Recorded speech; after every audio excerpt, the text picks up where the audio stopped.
반갑게 인사하겠습니다. 반갑습니다. 잘 오셨습니다. 한번 인사하겠습니다. 네. 네. 지난 시간에는요, 예수님께서 이방인이었던 백부장의 하인을 고쳐주신 장면을 봤습니다. 나병 환자도 그전에는 봤고요. 나병 환자와 마찬가지로 이방인 역시 유대인들에게는 부정하다고 생각됐던 사람들이었고요.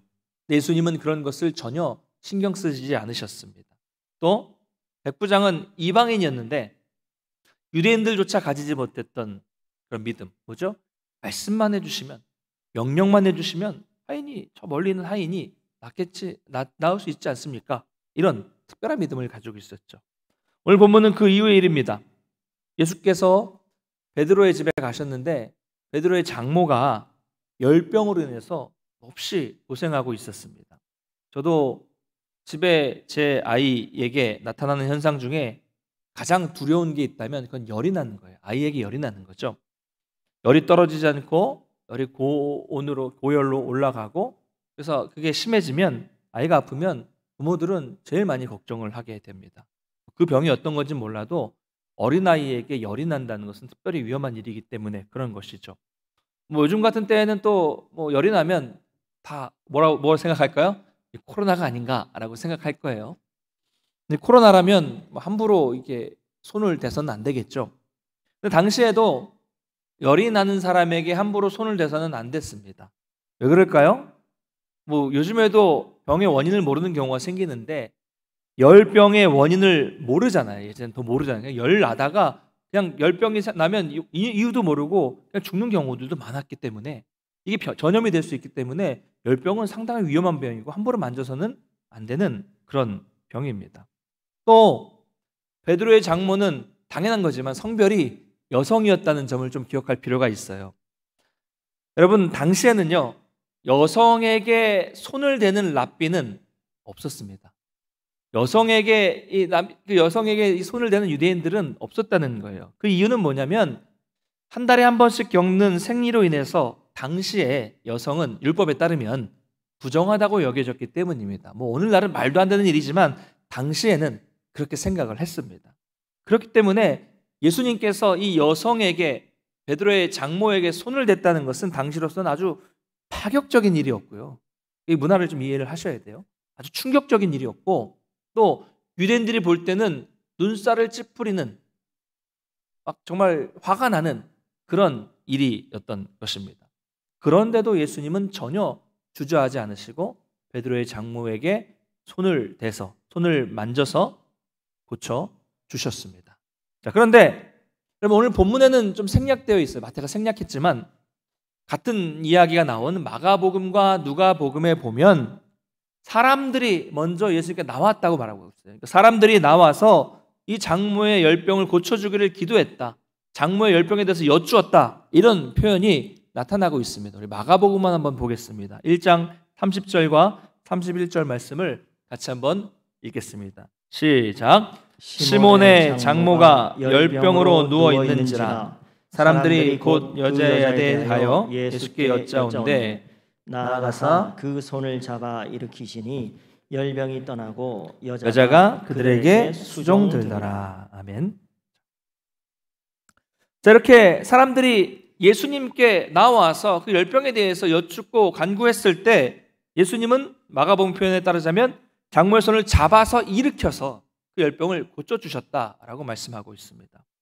그 즉시 그 심각했던, 죽을지도 모르는 열병은 떠나갔고 고침을 받은, 나음을 입은 이 장모는 일어나서 예수님과 그 그들에게 수종을 들었다라고 말씀을 하고 있어요.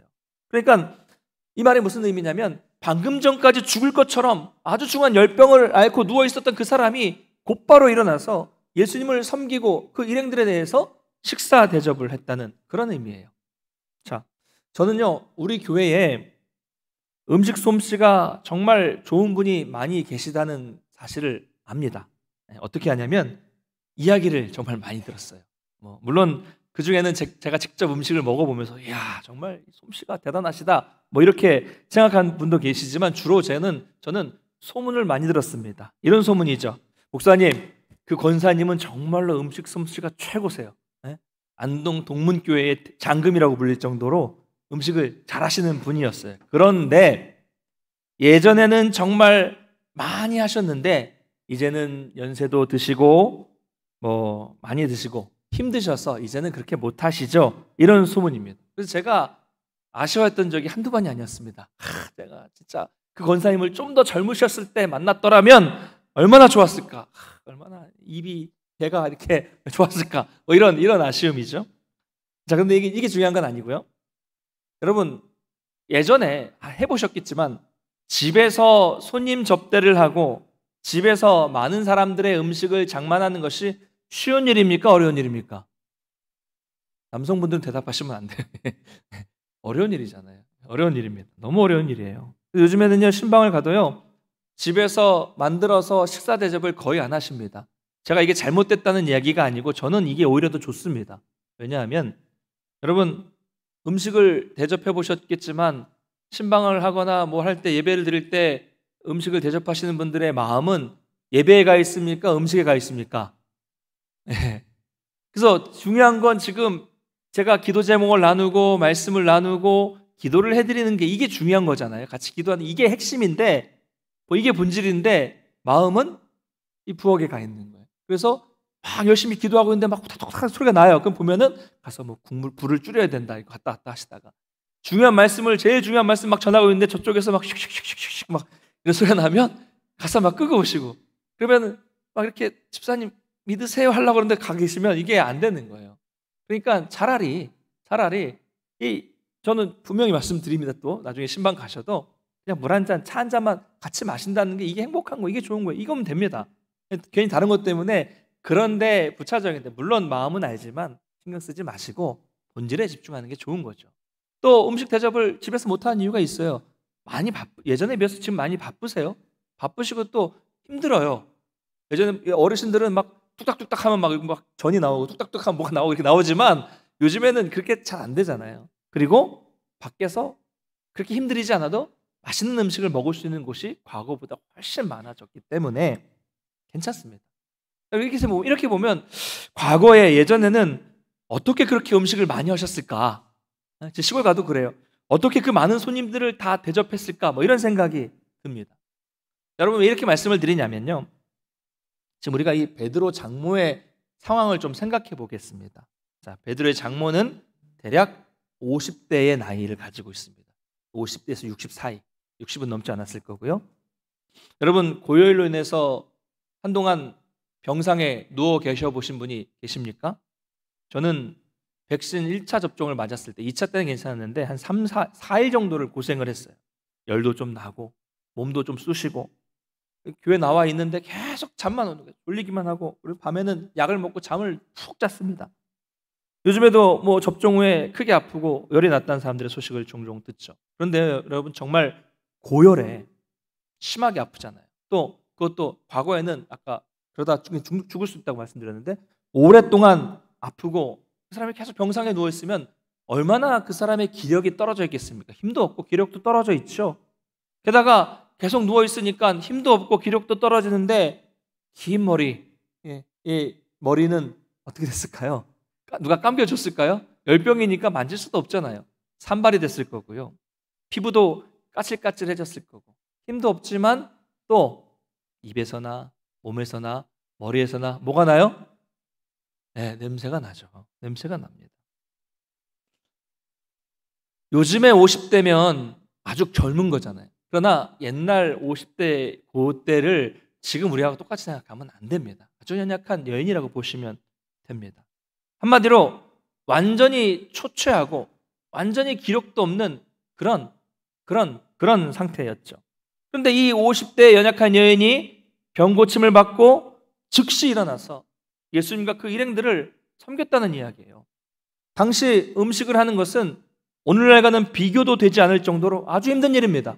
가스가 있겠습니까? 뭐 불이 있겠습니까? 뭐 기름이 있습니까? 그냥 불을 지피는 것부터 아주 번거롭고 힘든 일이죠.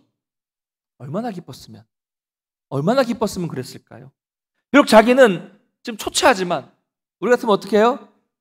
잠깐만 기다리세요 하고 뭐라도 좀 찍어 바르고 머리라도 감고 오겠지만 그런 게 중요한 게 아니라 자기의 모습은 비록 초췌하지만 받은 은혜가 있어서, 감사함이 있어서 그게 곧바로 섬김으로 나타나게 되었다는 겁니다. 그럼 이 짧은 구절에 별거 아닌 것 같지만 저는 이게 아무것도 아닌 것 같은데 이 말씀을 묵상하면서 참 은혜가 됐습니다. 여러분, 우리에게도 이런 모습이 있어야 돼요. 은혜를 받았으면 그에 대한 주님을 섬기는 마음이 있어야 된다는 거죠. 여러분에게 이런 모습이 있습니까? 정말 주님 감사합니다. 지금 비록 내 꼴이, 내 형편이, 내 처지가 비록 이럴지라도 저는 그저 감사함으로 주님을 섬길 뿐입니다. 나중에 좀 더 제가 좀 깔끔해지고 좀 더 좋아지고 환경이 좋아지면 그때 섬기겠습니다. 이게 아니라 받은 즉시 난 지금 감사하기 때문에 그저 있는 모습 그대로 주님을 섬깁니다.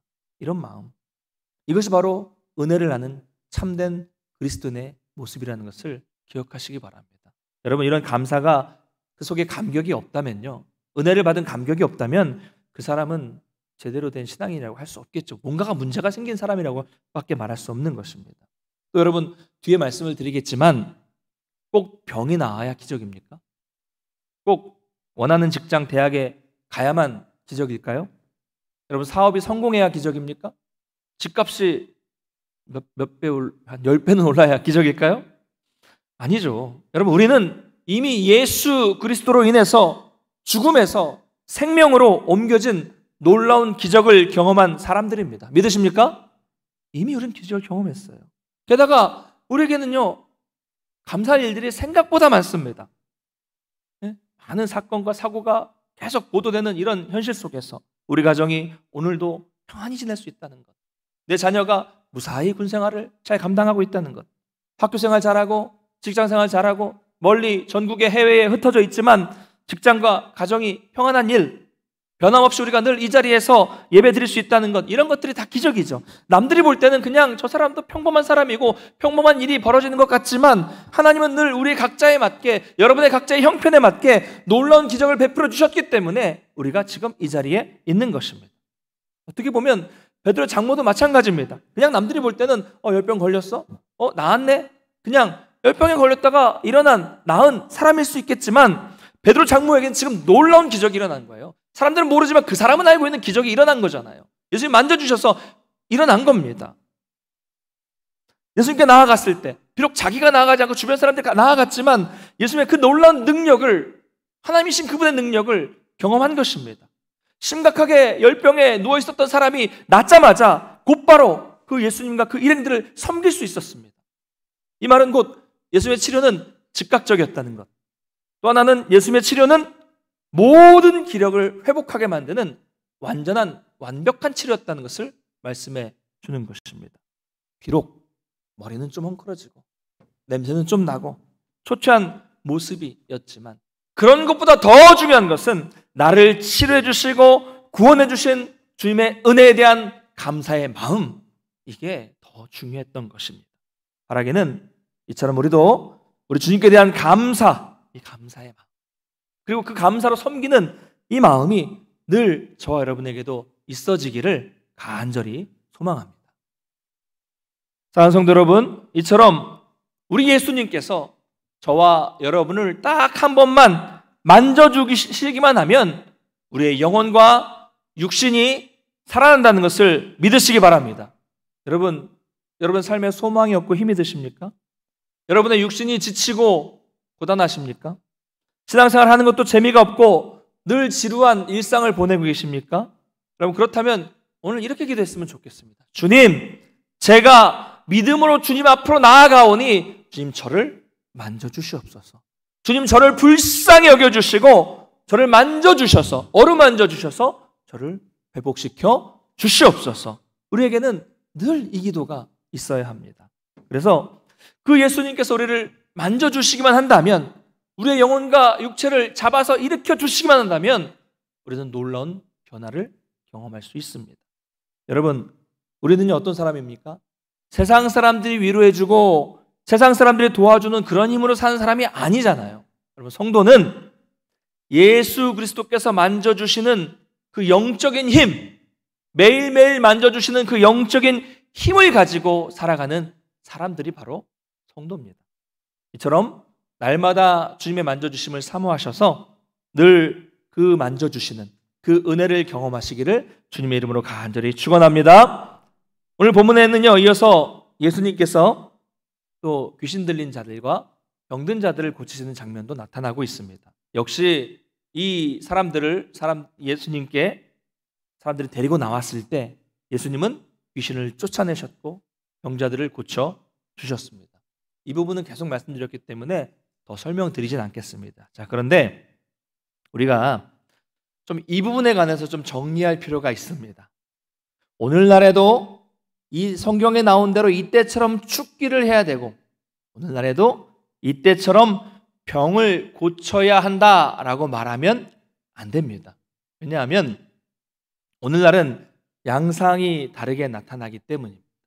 여러분, 시대가 바뀌면서 본질은 바뀌지 않아요.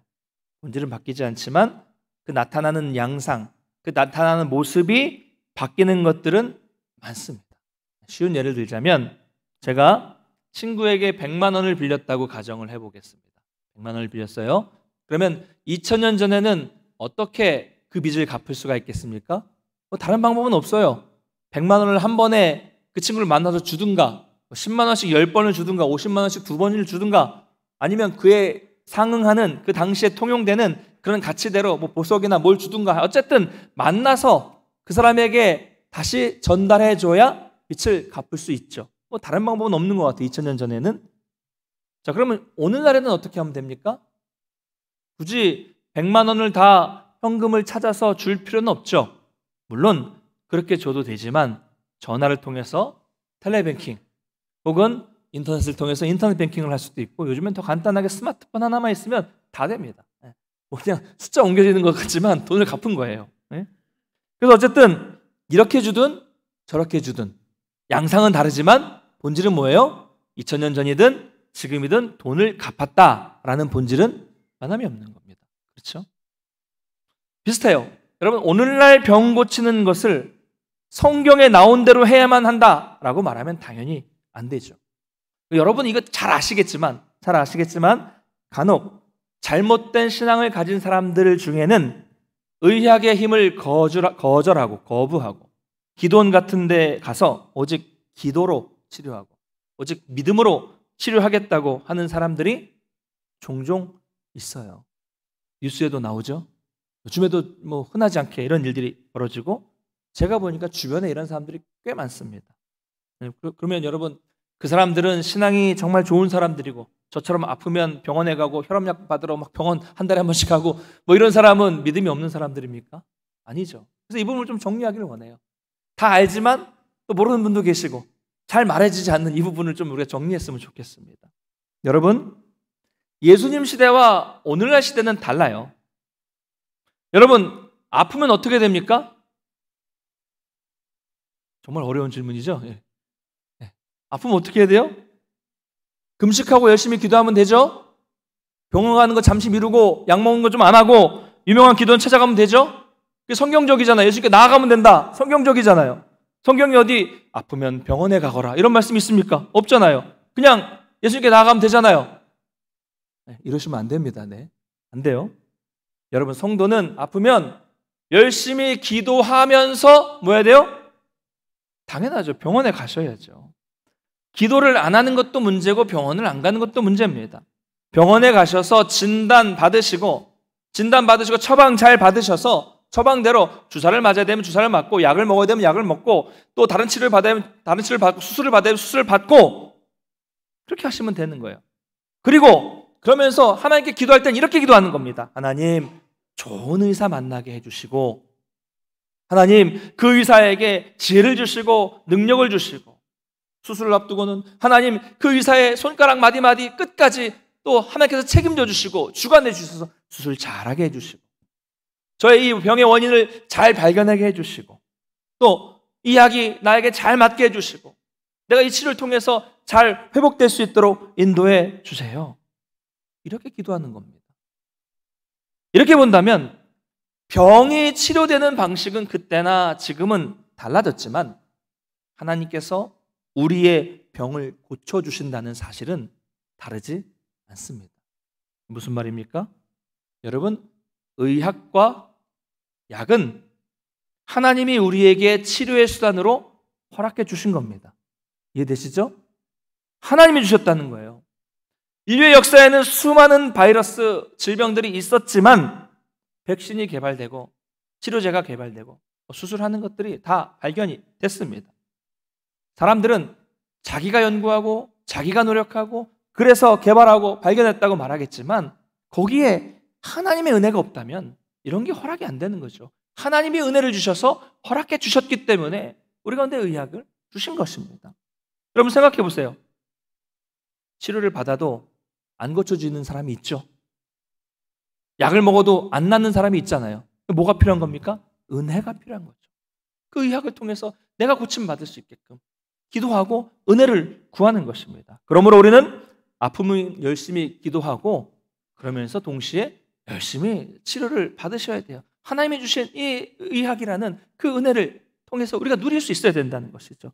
약도 안 먹고 의사를 안 찾는다고 믿음이 좋은 게 아닙니다. 반대로 의학은 하나님의 영역이 아니니까 의학이 그냥 다 치료된다고 생각하면서 기도를 안 하는 것도 어리석은 겁니다. 우리가 이 부분을 잘 정리해야 되는 거죠.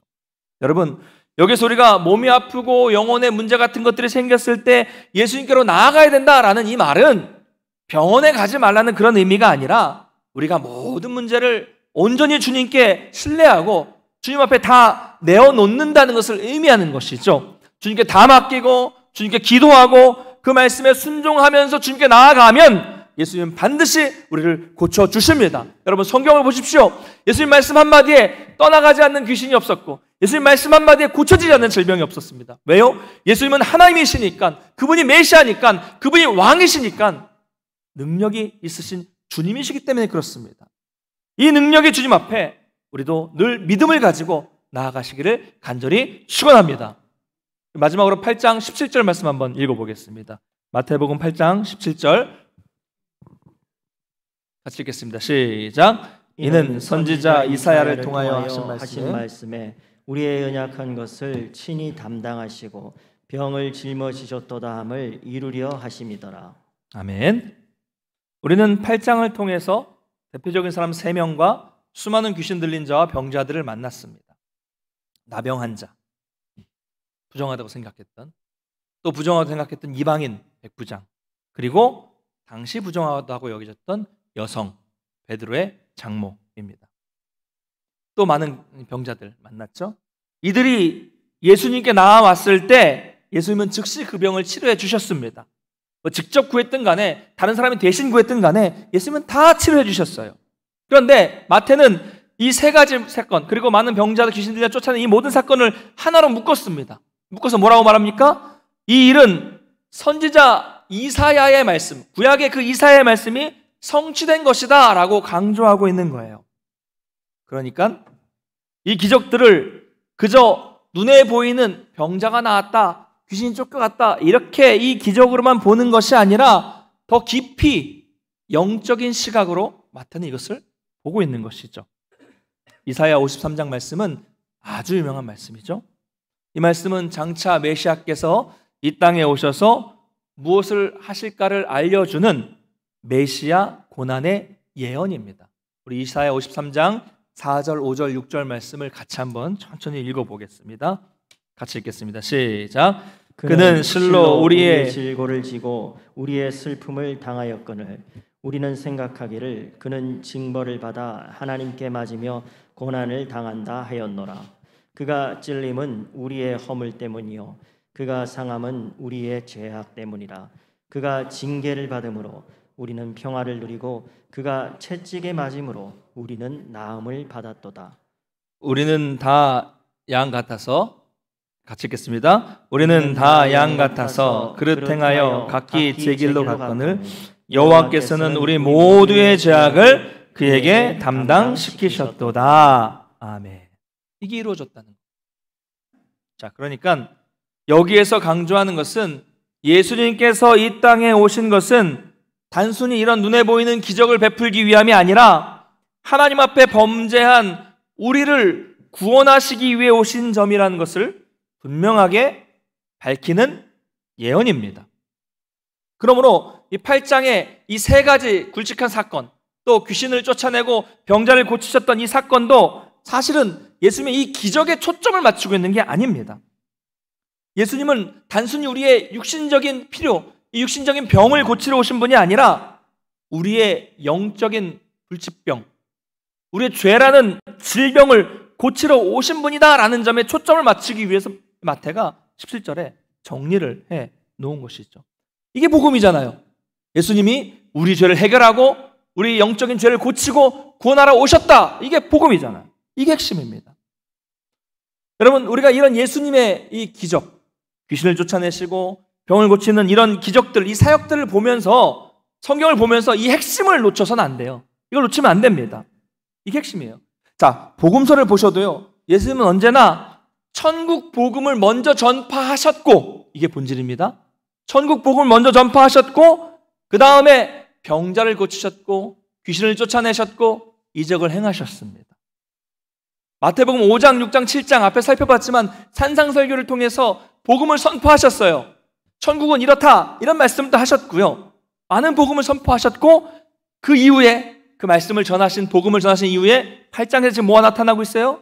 하나님의 나라가 임하면 나병 환자가 고침을 받고, 이방인이 고침을 받고, 이 여성이 고침을 받고, 귀신이 쫓겨나가고, 이 병자가 고쳐지는 이런 놀라운 일이 일어날 것이다 라는 것을 보여주는 거죠. 핵심은 복음이에요. 나머지 기적은 부차적인 것들입니다. 그런데 사람들은 한 면만 보면서 착각하는 거예요. 봐라! 예수님이 병 고쳐주셨다. 예수님이 오병이어 기적을 베푸셨다. 예수님이 귀신을 쫓아내셨다. 바다를 잠잠하게 하셨다. 이것만 강조하면서 뭐라고 말합니까? 예수 믿으면 복 받는다. 예수 믿으면 병도 낫고, 예수 믿으면 부자도 되고, 예수 믿으면 모든 문제가 해결된다라고 말하면서 본질이 아닌 부차적인 것들을 말하면서 복음을 왜곡시키는 거죠. 이게 번영신학입니다. 여러분, 사랑하는 성도 여러분, 예수 믿으면 복 받습니다. 할렐루야! 복 받아요. 근데 그게 복이 뭡니까? 땅값, 집값 오르는 복입니까? 죄와 이 사망이라는 영원한 고칠 수 없는 불치병에 있었던 우리가 고쳐지고, 하나님과 원수되었던 우리가 원수였는데 하나님과 화목하게 됨으로 인해서 하나님의 은혜를 입고 살아가는 것이 복이 아니겠습니까? 할렐루야! 예수 믿음으로써 우리가 전에는 죄의 종이었어요. 사탄의 자녀였어요. 그러나 예수님으로 말미암아 우리가 하나님의 자녀가 되어서 우리 마음속에 세상이 줄 수 없는 평안과 기쁨과 감사와 사랑과 은혜가 넘쳐나는 것이 바로 복인 줄 믿으시기 바랍니다. 여러분, 이게 가장 큰 복이고, 여러분, 이거 가장 큰 기적이에요. 이미 우리 가운데 일어났습니다. 여러분, 돈 많이 벌고 건강하면 행복합니까? 여러분, 아니라는 거 다 여러분 이미 잘 아시지 않습니까? 우리의 복은 뭐예요? 내가 하나님을 아버지라 부를 수 있는 것. 이 땅을 살아가면서 세상 사람들과 다르게 그들이 죄의 길로 가는 것을 보면서 나는 도저히 저렇게 살 수는 없습니다. 이러면서 그 죄를 거부할 수 있는 능력이 생겨서 이 땅에서 거룩하게 구별되게 살아갈 수 있는 것이 복이에요. 할렐루야! 예수님은 그 십자가의 고난을 통해서 이 모든 것들을 우리가 누릴 수 있도록 해주셨습니다. 마태는 이것을 강조하고 있는 거예요. 그러므로 여러분, 우리가 병을 고치든 귀신을 쫓아내든 돈을 벌든 교회를 세우든 무슨 일을 하든 간에 신앙인은 바로 예수님의 십자가 위에 있을 때에만 의미가 있는 거예요. 복음 안에 있을 때에만 의미가 있는 거죠. 아무리 병을 고치고 아무리 귀신을 쫓아내고 많은 능력을 행한다고 할지라도 십자가를 벗어나고 복음을 벗어나면 그게 무슨 의미가 있습니까? 우리는 어떻습니까? 예수를 믿으니까 이제부터 내가 소원하는 것들이 이루어져야 된다는 생각이 우리 가운데 있어요. 뭔가 있어야 된다는 생각을 하는 거죠. 그러면서 이미 많은 복을 받았는데 다른 것, 세상의 복을 기대하죠. 하나님께서 내가 들은 물질이나 내가 한 헌신이나 봉사나 노력에 대해서 또 다른 보상을 해줘야 된다는 생각을 은연중에 우리는 다 하고 있습니다. 이미 십자가를 통해서 내가 구원받은 것, 십자가를 통해서 내가 죄로부터 자유로워진 것, 영혼이 회복된 것, 이미 받은 그 놀라운 기적, 그 은혜를 잊고 사는 경우가 많다는 거죠. 또 다른 뭔가를 얻기를 원하는 경우가 많다는 거죠. 여호와는 나의 목자시니 내게 부족함이 없습니다. 할렐루야. 이게 우리의 고백이 되어야 되는데 어떤 분들은 이러세요. 여호와는 나의 목자라고 하는데 나에게 부족한 것들은 왜 이렇게 많은 것입니까? 아멘이세요? 뭐가 아멘이십니까? 여러분, 이런 분은요, 예수님의 십자가로 인해서 우리에게 어떤 일이 일어나고 있는지, 일어났었는지를 모르는 분들이에요. 제대로 알면, 가만히 보면 은근히 의외로 나는 안 가진 게 없다는 것을 알게 된다니까요. 언제 어디서나 우리가 하나님을 아버지라 부를 수 있고요. 또 예수 그리스도의 이름으로 기도하면 들어주시겠다, 응답해 주시겠다는 약속을 확실하게 하셨습니다. 여러분, 우리는 하나님의 자녀이기 때문에 누구도 우리를 건드릴 수 없고 누구도 우리를 대적할 수 없습니다. 여러분 믿으십니까?